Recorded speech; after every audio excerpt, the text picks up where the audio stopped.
पद का फायदा। ये उस समय की बात है जब बनारस में राजा ब्रह्मदत्त का शासन था। वे बहुत ही दयालु और प्रजापालक थे।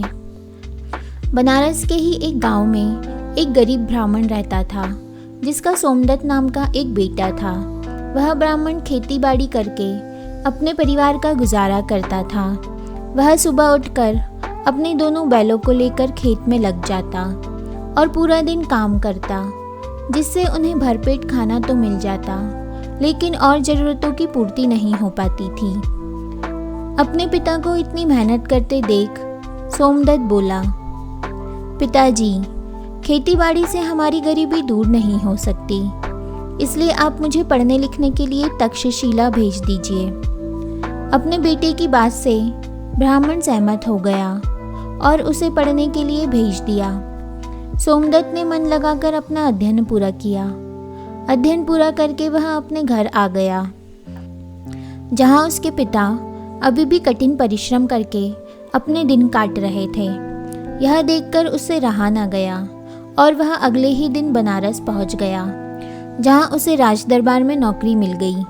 नौकरी पाकर वह बहुत खुश हुआ, लेकिन उसके पिता अभी भी खेती करते रहे।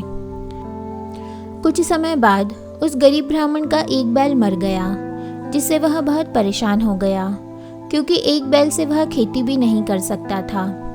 अब ब्राह्मण ने सोचा, उसका बेटा तो राजा के यहाँ काम करता है, तो वह राजा से कहकर मुझे एक बैल दिलवा देगा।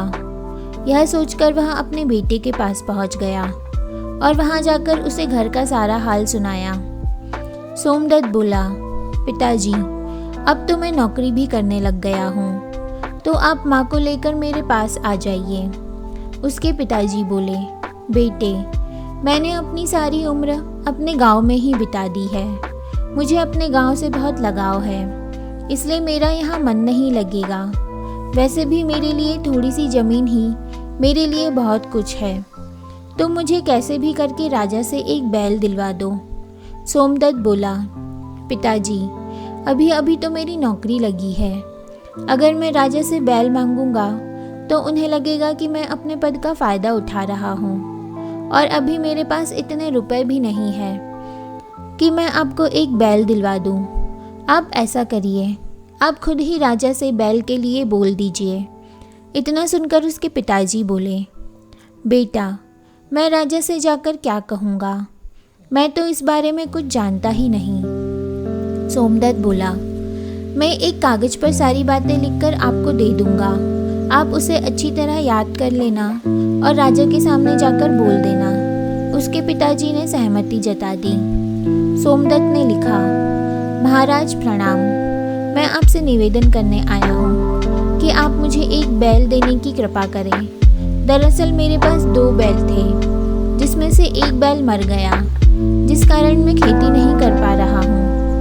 अब सोमदत्त ने ये सारी बात अपने पिता को अच्छी तरह से याद करवा दी।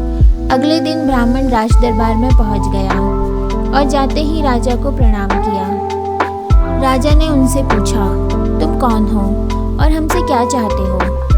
राजा की बात सुनकर सोमदत्त के पिता घबरा गए और कागज में लिखी सारी बातें भूल गए और बोले, मैं आपको अपना एक बैल देने आया हूँ।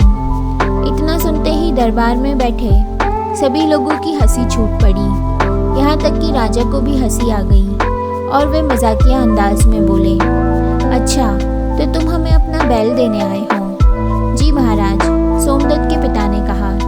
इतना कहकर सोमदत्त के पिता ने राजा को सारी बात सच सच बता दी। यह सुनकर राजा सोमदत्त से बहुत खुश हुए और सोचने लगे, जहाँ लोग हर चीज़ के लिए अपने पद का फ़ायदा उठाते हैं, वहीं सोमदत्त ने ऐसा करने से साफ इनकार कर दिया और अपने पिता को हमारे पास भेज दिया।